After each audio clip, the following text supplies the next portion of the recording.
আসসালামু আলাইকুম, কেমন আছেন সবাই? আমরা আলহামদুলিল্লাহ ভালো আছি। অনেক দিন পর একটি ভিডিও নিয়ে চলে আসলাম। আজকে রান্না করেছি গরুর কলিজা আর পোলাও। প্রায় 1 বছর পর গরুর কলিজা রান্না করলাম।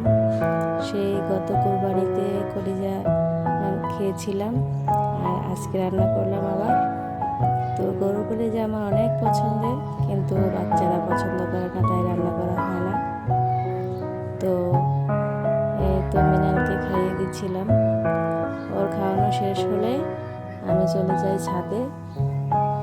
করলার বিচি লাগিয়েছিলাম, সেখান থেকে একটি গাছ হয়েছে। আরেকটি গাছ আমি বলতে পারি না ওটা কিভাবে যেন হয়েছে।